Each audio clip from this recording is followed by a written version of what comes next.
Menarik pagi ini, Sanusi mohon pindah kes dari Mahkamah Session Selayang ke Mahkamah Tinggi Shah Alam. AGC bantah semakan kehakiman dibuat bekas Menteri Keuangan. Tengku Zafrul persoal motif pihak mendesak beliau disiasat berhubung kertas Pandora. Rafizi Ramli perjelas AI bukan Anwar Ibrahim tetapi Artificial Intelligence untuk rakyat.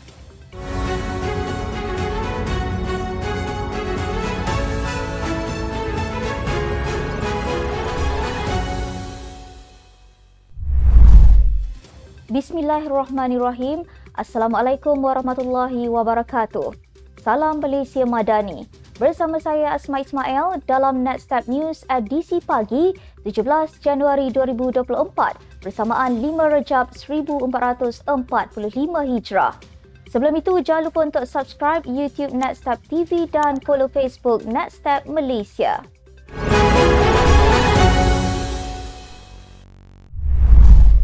Ketua Pemuda Bersatu menggesa Pejabat Peguam Negara untuk memberi penjelasan berhubung bekas Setiausaha Politik Muhammad Sabu di Kementerian Pertahanan dibebaskan daripada 7 pertuduhan meminta dan menerima rasuah lebih 6.48 juta ringgit.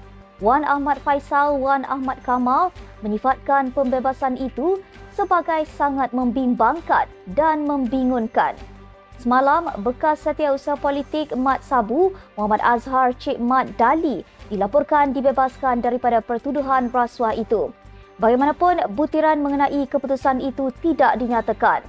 Pada tahun 2020, Azhar didakwa atas meminta dan menerima rasuah berjumlah 6.35 juta bagi membantu FEHM entiti Sdn Bhd agar dipilih sebagai rakan strategik dan kontraktor penyelenggaraan untuk sistem risikan kementerian.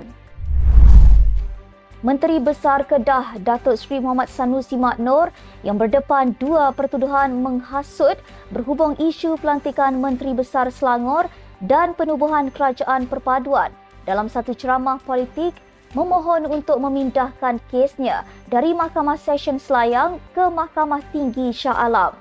Peguam Awang Armada Jaya Awang Mahmud yang mewakili Muhammad Sanusi berkata, permohonan itu yang difailkan 15 Januari telah diserahkan kepada Jabatan Peguam Negara hari ini. Katanya, pengurusan kes di Mahkamah Tinggi Shah Alam ditetapkan pada 24 Januari.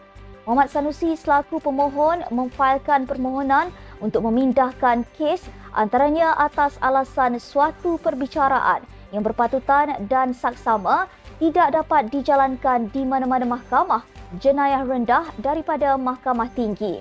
Mengikut kedua-dua pertuduhan, Muhammad Sanusi didakwa telah menyebut perkataan menghasut di Simpang 4 Taman Selayang Mutiara, Kampung Bendahara, Gombak, jam 11 malam 11 Julai tahun lepas. Pendakwah bebas Dr. Zakir Naik memfailkan tuntutan balas terhadap bekas Timbalan Ketua Menteri Pulau Pinang P. Ramasamy berhubung 3 kenyataan yang didakwa berunsur fitnah. Ia susulan saman fitnah Ramasamy terhadapnya yang difailkan di Mahkamah Tinggi Kuala Lumpur pada 3 Disember tahun lalu. Sebelum ini, Ramasamy diarah membayar ganti rugi dan kos berjumlah 1.52 juta ringgit atas dakwaan memfitnah Zakir. Saman fitnah Ramasamy terhadap Zakir ketika ini berkaitan dakwaan bahawa bekas pemimpin DAP itu adalah musuh terbesar Islam. Tuntutan balas menunjukkan Zakir mendakwa Ramasamy telah memfitnahnya dengan 3 kenyataan dikeluarkan pada 2019. Jabatan Peguam Negara AGC membantah semakan kehakiman yang dibuat bekas Menteri Keuangan Tun Daim Zainuddin bersama keluarganya terhadap Suruhanjaya Pencegahan Rasuah Malaysia SPRM.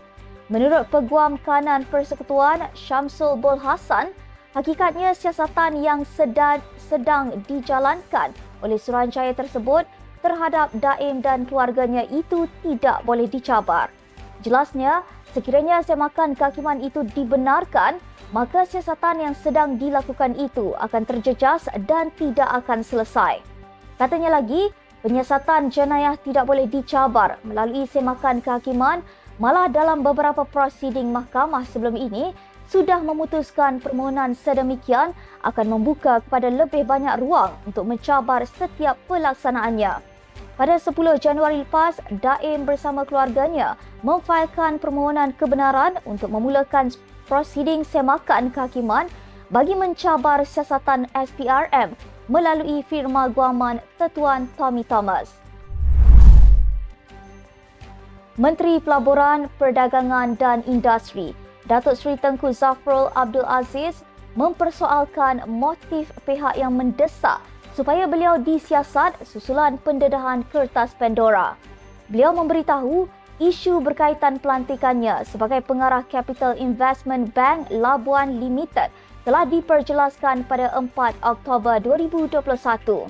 Katanya, beliau memegang jawatan tersebut dan menjadi pengarah kumpulan Kenanga Holdings mulai Januari 2009, namun melepaskan kesemua jawatan tersebut pada Jun 2010 setelah dilantik sebagai Ketua Pegawai Eksekutif Maybank Investment Bank Berhad. Pada 8 Januari lalu, Timbalan Pengerusi Gerakan Menuntut Malaysia Bersih GMMB Syarul Emma Rena menggesa Suruhanjaya Pencegahan Rasuah Malaysia SPRM menjalankan siasatan terhadap 9 individu termasuk Tengku Zafrul yang didakwa terlibat dalam siasatan kertas Pandora. Tengku Zafrul turut mempersoalkan sama ada GMMB mendakwa semua syarikat keuangan yang beroperasi di Labuan menjalankan perniagaan secara haram dan melanggar undang-undang serta mahu semua pengarah syarikat keuangan di sana disiasat oleh SPRM. Menteri Ekonomi menjelaskan program asas kecerdasan buatan AI untuk rakyat ialah inisiatif merapatkan jurang literasi digital dalam kalangan rakyat Malaysia. Rafizi Ramli menerusi ucapannya di laman X berkata, bukan Anwar Ibrahim untuk rakyat tetapi Artificial Intelligence untuk rakyat. Difahamkan program AI untuk rakyat dibangunkan bersama Kementerian Ekonomi melalui agensi My Digital dan Intel. Beliau juga berkata, platform AI untuk rakyat membolehkan sesiapa sahaja melalui sesi pembelajaran kendiri selama 4 jam untuk memahami asas dalam bidang AI. Sasarannya ialah 1 juta rakyat Malaysia telah melalui proses itu dalam tahun 2024 yang akan meningkatkan minat dan keterbukaan rakyat Malaysia dalam AI.